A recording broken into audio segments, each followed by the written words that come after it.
안녕하십니까. 바로 보는 TV 옹부줌의 성유미입니다. 지난주 연합뉴스TV에서는 유엔 총회에 참석한 문재인 대통령의 기조연설과 한미 정상회담 소식, 아프리카 돼지열병 확산 소식을 신속히 보도해드렸는데요. 오늘 연합뉴스TV를 말한다 시간에서는 뉴스 리뷰, 뉴스 1번지, 오전 9시 뉴스 등을 중심으로 이재원 시청자 평가원이 모니터한 내용을 전해드리겠습니다.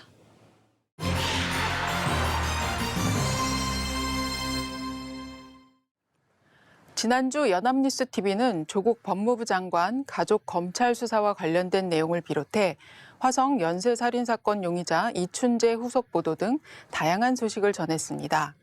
지난 23일 뉴스 리뷰에서는 검찰이 조국 법무부 장관의 방배동 자택을 압수수색하자 이에 대한 해설을 내놓았습니다. 검찰 수사가 사실상 조 장관을 겨누고 있는 형국이라며 조 장관이 검찰개혁에 시동을 걸고 있는 가운데 조 장관을 둘러싼 의혹을 수사하는 검찰도 분주한 모습이라고 전했습니다.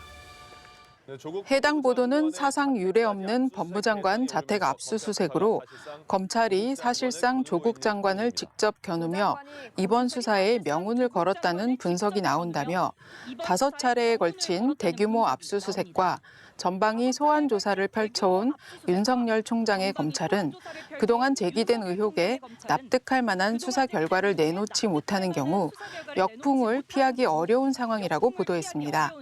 또 최근 조 장관이 딸의 서울대 공익인권법센터 인턴활동 증명서를 작성했다는 의혹까지 불거진 만큼 압수수색 결과에 따라 조 장관에 대한 직접 조사도 이루어질 수 있다는 관측도 나온다고 전했습니다. 취임 후 검찰개혁에 박차를 가하고 있는 조 장관과 수사의 키를 쥐고 있는 윤석열 총장이 수사 결과에 따라 명암이 엇갈릴 것으로 전망된다고 마무리했습니다.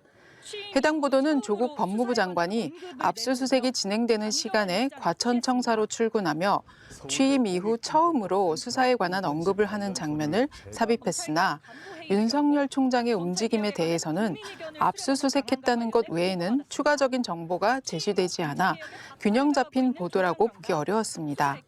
이 보도의 하루 뒤인 24일에는 압수수색 이후 추가적으로 드러난 정보나 윤 총장의 발언 등을 다룬 다른 뉴스와 달리 관련 보도가 없어 아쉬웠습니다. 같은 날 뉴스 1번지는 검찰의 전격적인 조국 법무부 장관 자택 압수수색에 대해 정치권의 엇갈린 반응을 전했습니다. 민주당은 검찰이 무리한 압수수색을 벌였다고 격앙된 반응을 보인 반면 야당은 조 장관을 즉각 파면해야 한다고 촉구했다고 보도했습니다. 민주당 홍익표 수석 대변인은 정론관 브리핑을 통해 최순실 박근혜 국정농단 수사팀보다 더 많은 특수부 인력을 투입한 검찰이 별다른 혐의점을 찾지 못하고도 무리하게 압수수색을 했다고 지적했다고 전했고 이해찬 대표는 수사 관행상 가장 나쁜 게 먼지털이식 수사, 별건 수사라고 비판하며 검찰을 향해 개혁을 막기 위한 수사가 아니라 진실을 밝히기 위한 수사를 하라고 촉구했다고 전했습니다. 민주당의 입장 이후 자유한국당과 바른미래당의 입장도 전했는데요. 한국당 황교안 대표는 조국 장관을 둘러싼 국민의 분노와 국가의 혼란이 임계점을 넘었다며 조 장관 부부가 구속을 면하기 어려운 상황이라고 밝혔고 문 대통령과 조 장관의 자녀, 자신과 나경원 원내대표 등의 자녀 모두를 특검을 통해 조사하자고 촉구했다고 보도했습니다. 또 바른미래당 손학규 대표는 장관 집을 검찰이 압수수색했는데 어떻게 그 장관이 검찰을 지휘하겠느냐며 조 장관 임명 철회를 재차 촉구했다고 전했습니다. 해당 보도는 국회에 나가 있는 취재기자를 생방송으로 연결해 각 당의 입장을 전했습니다. 이날 국회 연결은 유엔 총회 참석과 한미 정상회담을 위해 미국 뉴욕 방문길에 오른 문재인 대통령을 향한 여야의 메시지 차이도 짚어주었습니다. 민주당 이해찬 대표는 이번 문재인 대통령의 유엔 총회 참석과 한미 정상회담 등을 두고 굳건한 한미 동맹과 우리나라의 위상을 보여주는 일정이라고 평가한 반면 한국당 황교안 대표는 문 대통령이 이번 방미 일정에서 제재 완화와 남북 경협, 북한 체제 보장 등 그동안의 주장을 반복할 경우 한미 갈등이 더욱 증폭될 수 있다고 강조했다고 전했습니다. 해당 보도는 기초적인 스트레이트 보도의 모음이기는 하지만 각 당의 입장을 나열하는 데 그쳤다는 점에서 결과적으로 정치적 갈등을 부각시키는 보도가 될 소지가 있습니다. 때문에 각 당의 메시지만 전달하는 것이 아니라 각 당의 움직임과 배경 등 맥락을 알려준다면 시청자들의 판단에 보다 도움이 될 것입니다. 팩트보다는 해석 중심의 유튜브 저널리즘이 시청자들에게 빠르게 뉴스의 공급원으로 자리 잡고 있는 때인 만큼 해석을 제대로 할 수 있게 돕는 정보가 추가된다면 좋겠습니다. 뉴스공구는 화성 연쇄살인사건 용의자로 지목된 이춘재와 관련된 궁금증을 비롯해 국제사회에서 독도 표기 문제 등 다양한 이슈를 다뤄 눈길을 끌었습니다.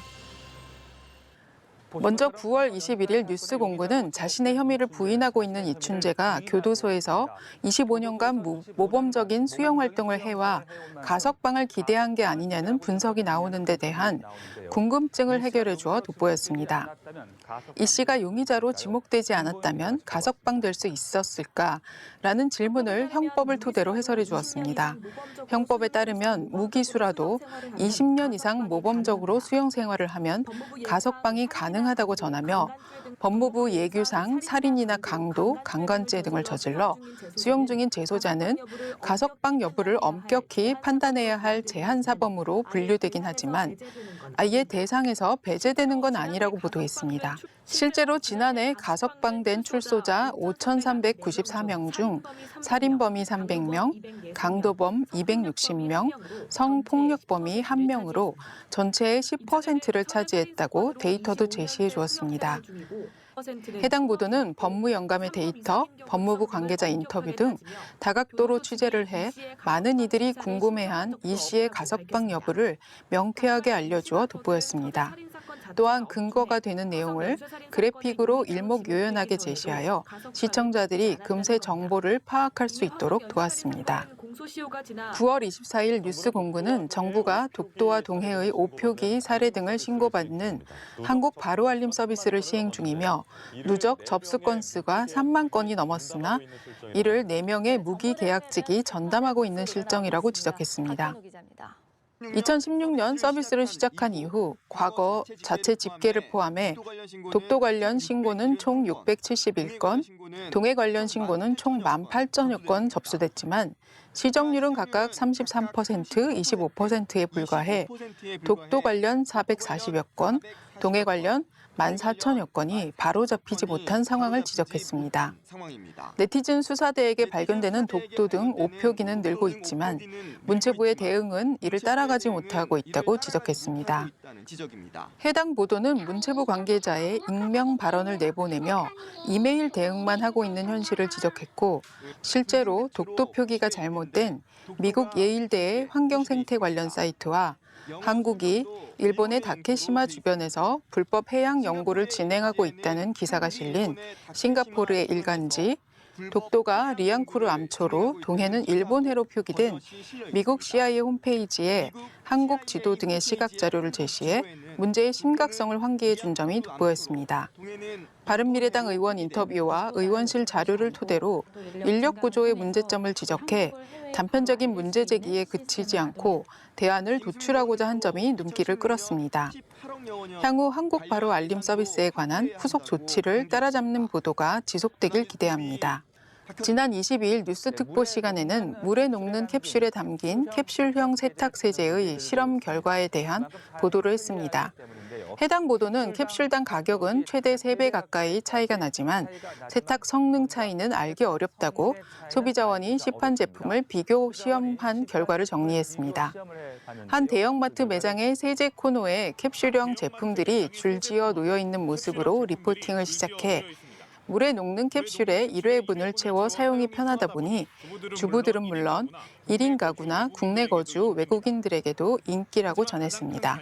소비자원이 선호도 높은 5개사 제품을 시험한 결과 벤젠 등 유해물질과 납 같은 중금속 항목 안전성은 모두 문제가 없었지만 세척 성능 평가에선 상온수와 냉수 두 조건 모두에서 소비자들의 일반적 생각과 달리 개당 가격은 최대 2.8배 차이가 났는데 오히려 가장 싼 제품의 세척 성능이 가장 좋았다고 보도했습니다. 나머지 제품들은 비싸다고 성능이 좋지도 싸다고 성능이 낮지도 않다고 전했습니다. 생활 밀착형 뉴스 아이템인 만큼 성능과 가격이라는 관심사 중심으로 캡슐형 세제의 실험 결과를 제시하였으나 이 같은 방식은 실험 결과를 제대로 전달한다고 보기는 어렵습니다. 한국소비자원 홈페이지에 공개된 실험 결과를 보면 제품별로 성능의 차이가 있으며 일부 제품은 알레르기 유발 물질 표시를 하지 않았습니다. 가격에 대한 정보가 소비자의 중요한 결정 요인이라고 파악할 수는 있으나 가격과 성능만이 소비자 구매 결정에 영향을 미치는 건 아닌 만큼 다른 선택 요인에 관한 정보 제시도 필요합니다.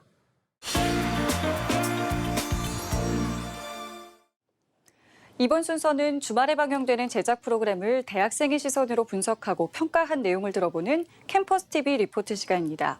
이번 주는 동아방송예술대학교 방송보도제작과의 이은정 학생 나와 있습니다. 안녕하세요. 안녕하세요. 자, 지난주엔 어떤 프로그램 모니터하셨나요?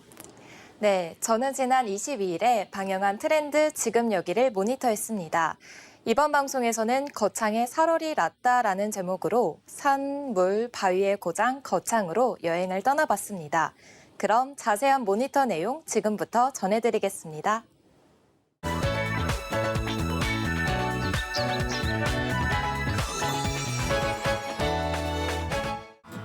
백두대간의 전기가 흐르는 방송은 남덕유산 자락의 한 농가에서 시작합니다.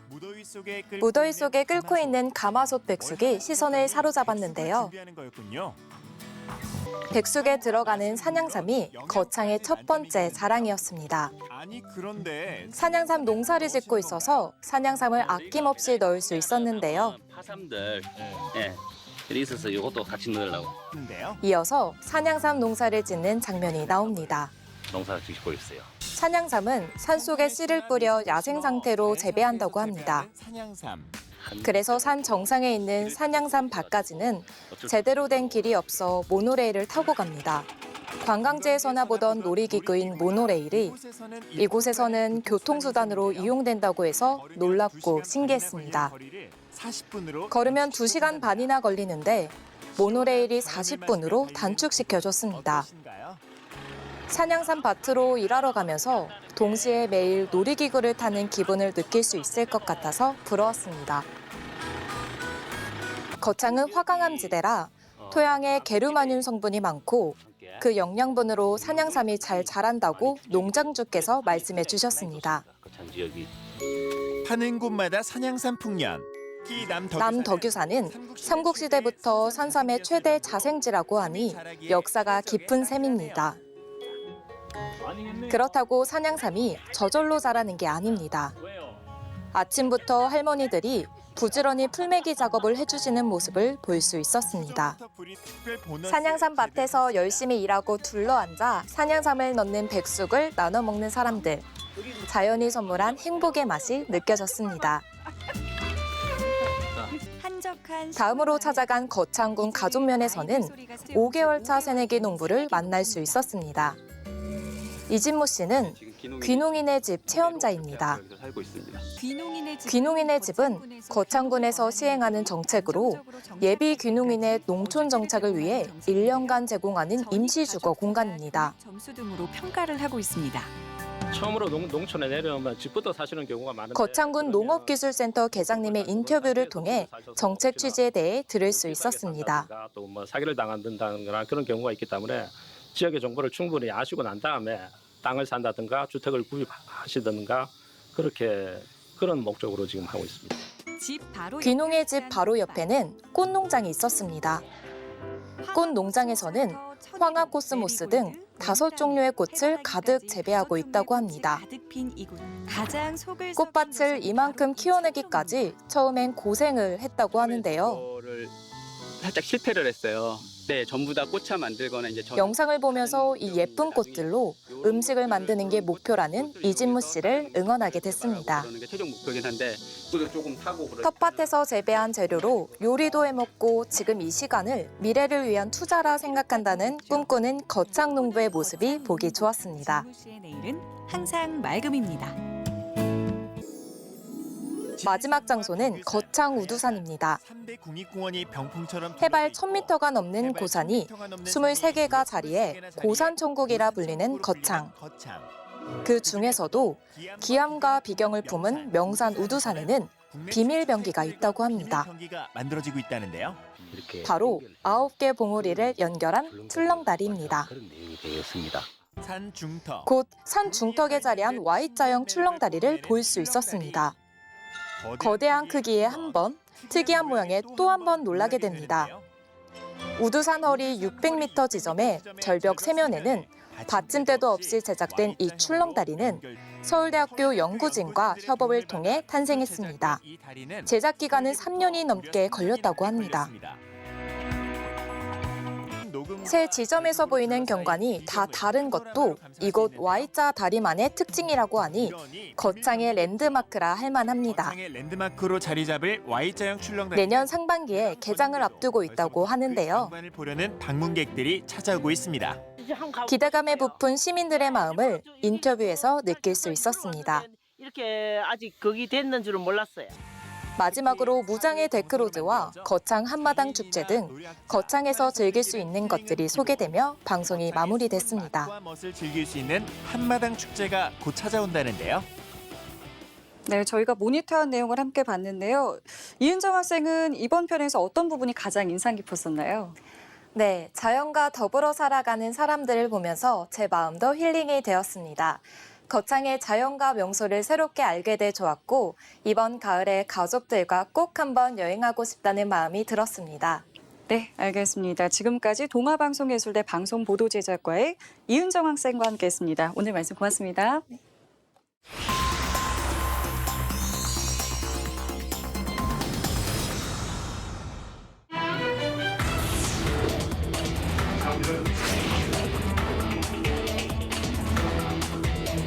이런 고용 상황의 개선이 어느 특정한 부문에 국한된 것이 아니라 거의 모든 분야, 거의 모든 연령대에서 나타나고 있다라고 하는 점입니다.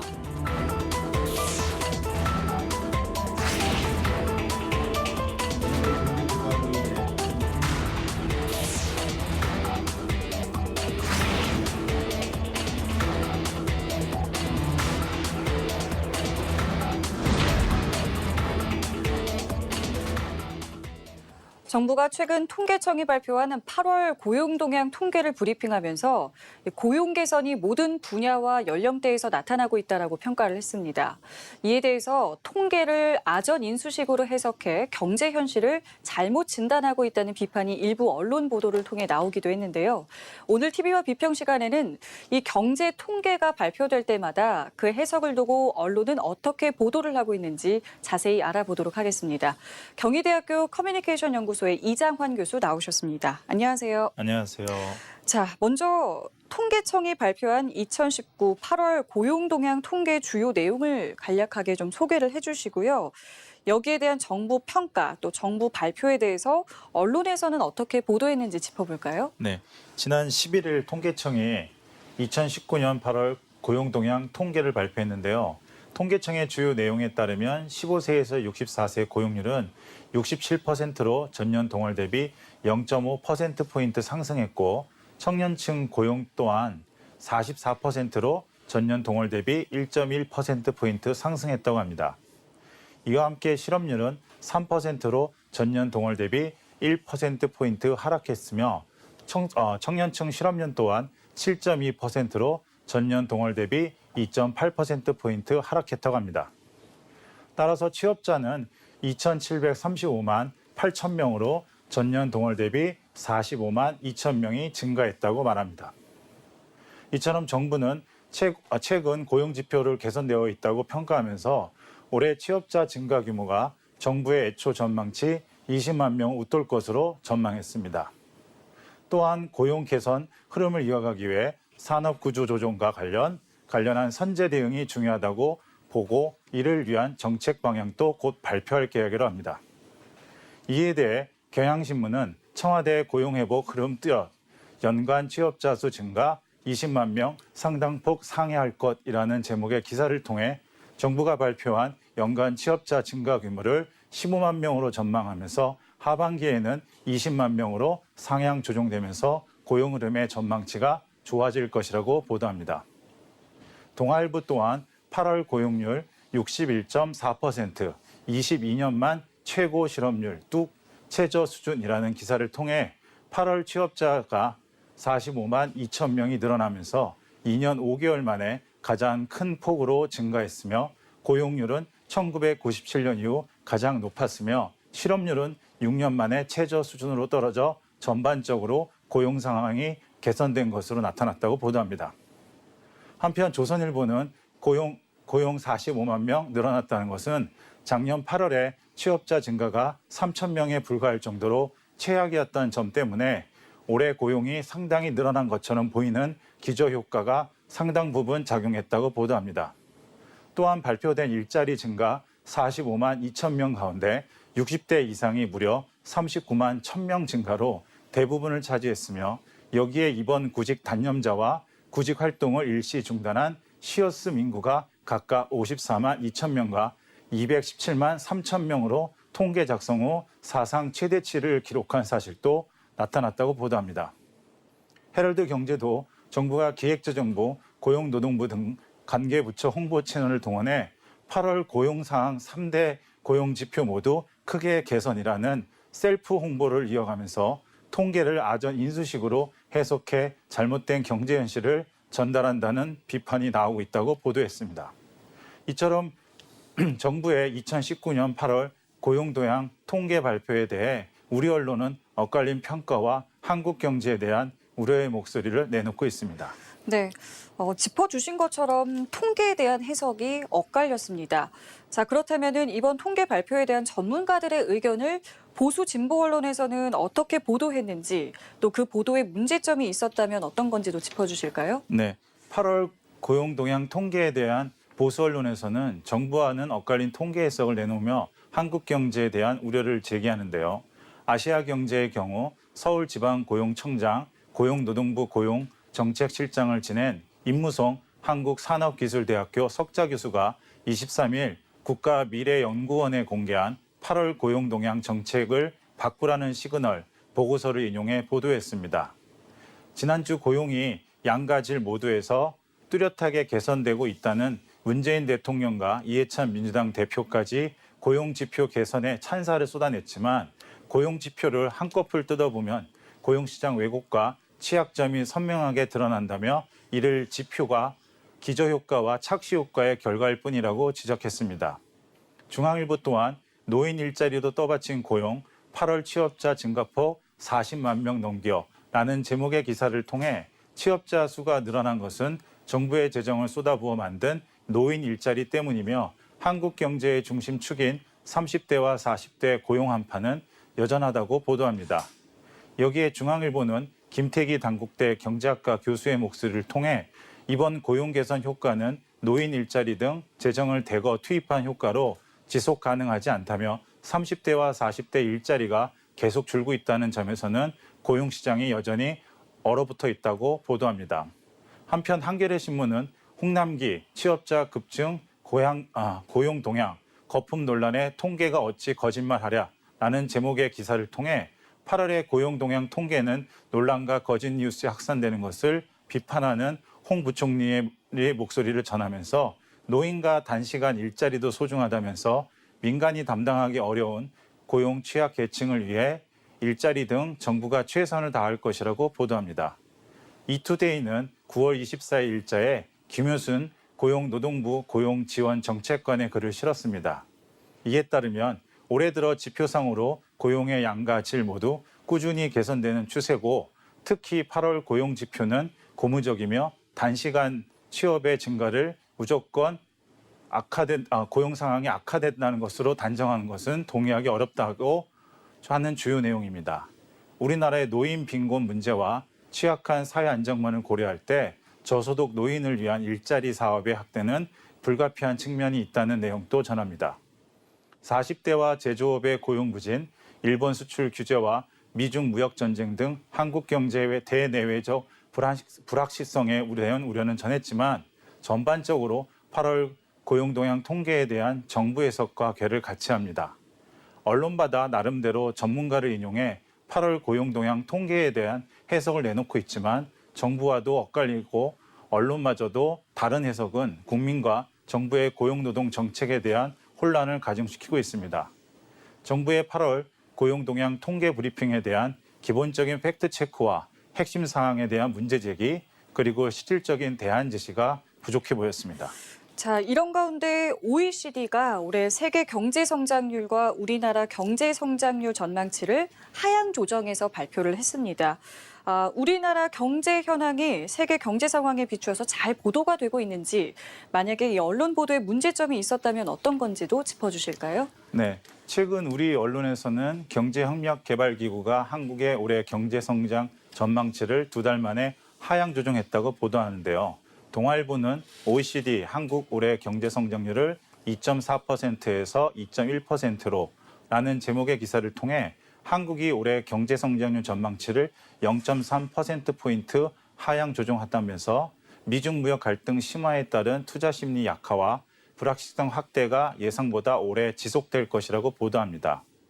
중앙일보 또한 OECD 한국 성장률 또 낮췄다. 2.4%에서 2.1%로 11년 만에 최저라는 제목의 기사를 통해 OECD 중간 경제 전망 발표를 인용하면서 세계 경제의 불안 요소인 무역 갈등에 따른 중국 경기 둔화, 영국 노딜 블랙시티 문제, 불확실성 확대에 따른 금융 불안정성 등을 자세히 보도합니다.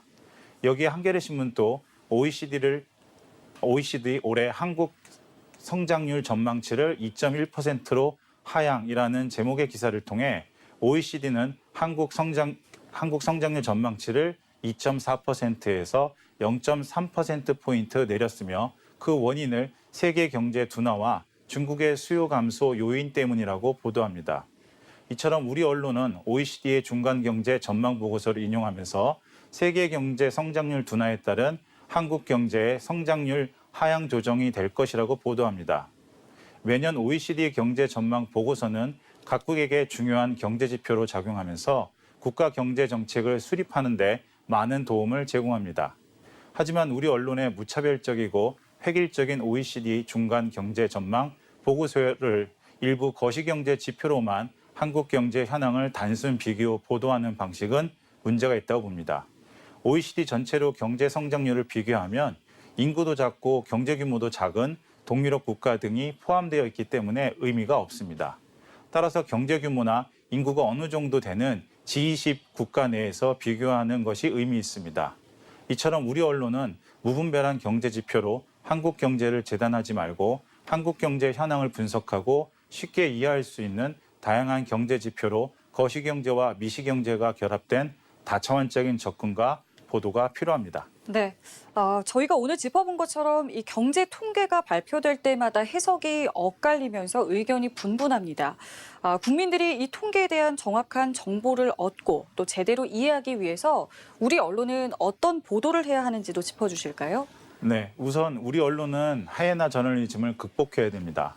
여기서 하이에나 저널리즘은 사회적 이슈가 생기면 무작정 쓰고 보자는 식으로 최소한의 사실관계도 확인하지 않은 채 달려드는 언론의 보도 행태를 말합니다.